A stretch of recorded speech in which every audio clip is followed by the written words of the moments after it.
This is true about sequels. If something is good, Why why ruin ruin it?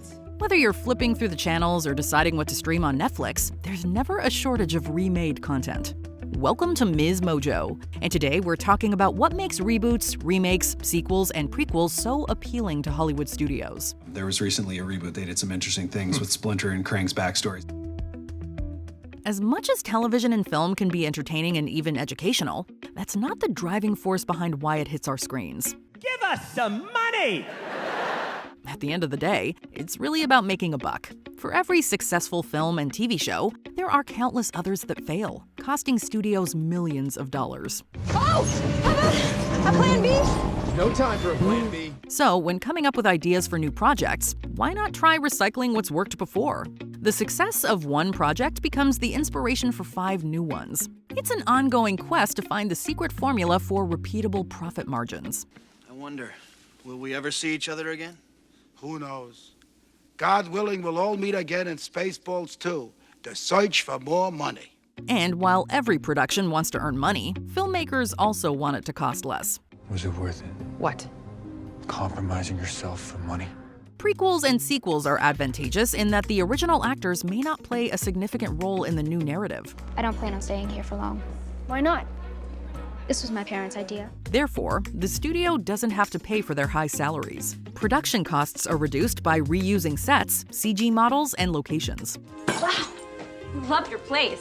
Thanks. It was a total score. We got it from this old married couple who posted it on the Wesleyan alumni group. We even got them to leave their swords. Wow, nice touch. Some studios have even cut corners by reusing old footage or deleted scenes that never made it into the original film. For Hotel Transylvania, from the first movie to the second movie, we repurposed most of their character designs and the castle itself. This both brings down the price of making the film and taps into a comforting sense of familiarity for fans. We're in a franchise, and there are certain rules to a continuing franchise. On the rare occasions that we do get something truly new and unique, filmmakers may want to tell further stories within that same setting. Whoa. The Matrix is a perfect example of a film becoming a franchise of its own. Its blockbuster success spawned 3 sequels, video games, comic books, and an animated anthology film, creating an entirely new cinematic universe. You've stepped to the edge of the looking glass. Good or bad, this type of expansion can also be seen in the Marvel Cinematic Universe and other similar properties. With each new installment in these expanding franchises, the studios also find themselves reaching new audiences. No, please don't tell me that you know what I'm going through.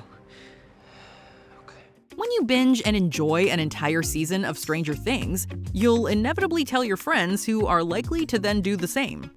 Hey guys, does anyone want this? No. Word of mouth plays a huge factor in increasing the popularity of any media project. Producers are aware of this and are constantly looking to find new ways to bring attention to their projects. Attention, please! Attention! This includes taking foreign properties and remaking them for new audiences. And it isn't limited to movies. Many popular TV shows like The Office or Ghosts started in the UK and found their way across the shore. No, comedy is a place where the mind goes to tickle itself. That's what she said. As much as actors are seen as the face of film and television, the real heroes are the writers.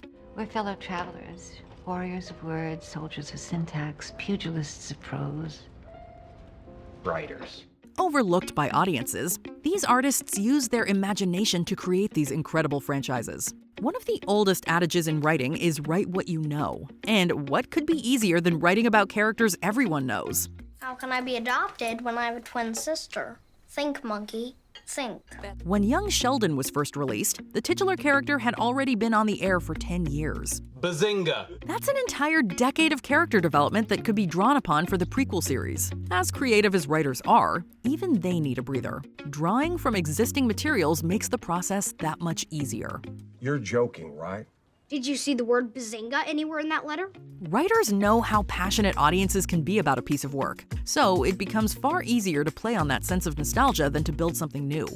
I'm always happy to see you. And I'm always happy to find a reason.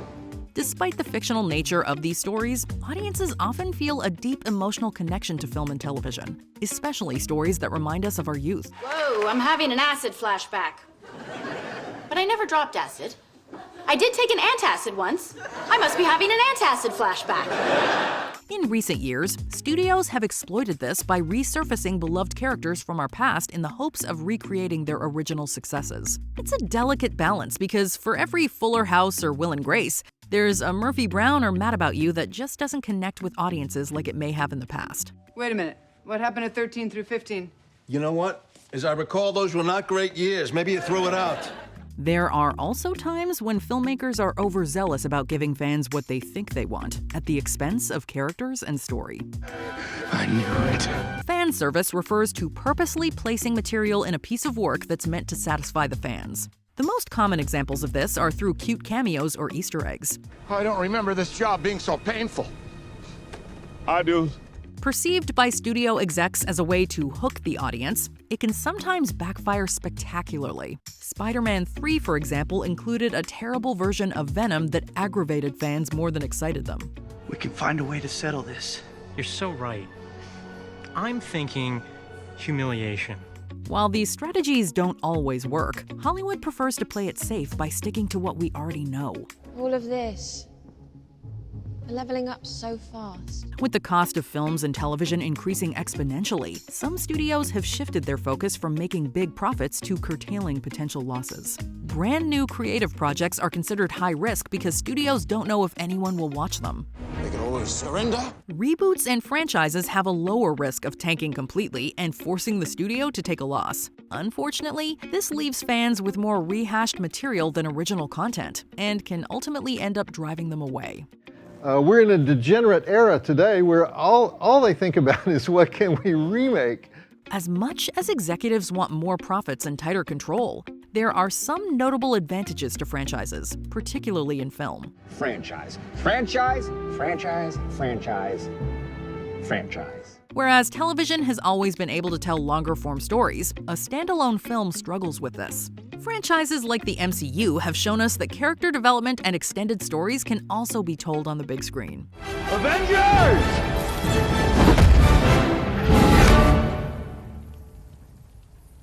Assemble. Creatives who love digging into the dirt of these worlds are given a chance to tell stories they may not have been able to before. Where have these characters been all this time? How did they get there? When done right, sequels and prequels give us those extra details many fans crave. It's gonna be fun. It's gonna be amazing. Before we continue, be sure to subscribe to our channel and ring the bell to get notified about our latest videos. You have the option to be notified for occasional videos or all of them. If you're on your phone, make sure you go into your settings and switch on notifications. There's one more reason that the culture of endless reboots and sequels has flourished. When the original Avatar came out, audiences were charmed by the incredible power of 3D. That very quickly spilled over into virtually every other film, which now had to cash in on this trend. Hollywood saw this as another means of raking in the revenue. However, the fad died quickly, killing any chances of it becoming a massive money machine. I don't know, hasn't the whole 3D thing jumped the shark by now? No, Mr. Lee. You don't understand. This is the best 3D you've ever seen. Sure, 3D movies are still out there, but the big rush has fallen and Hollywood needed another cash cow.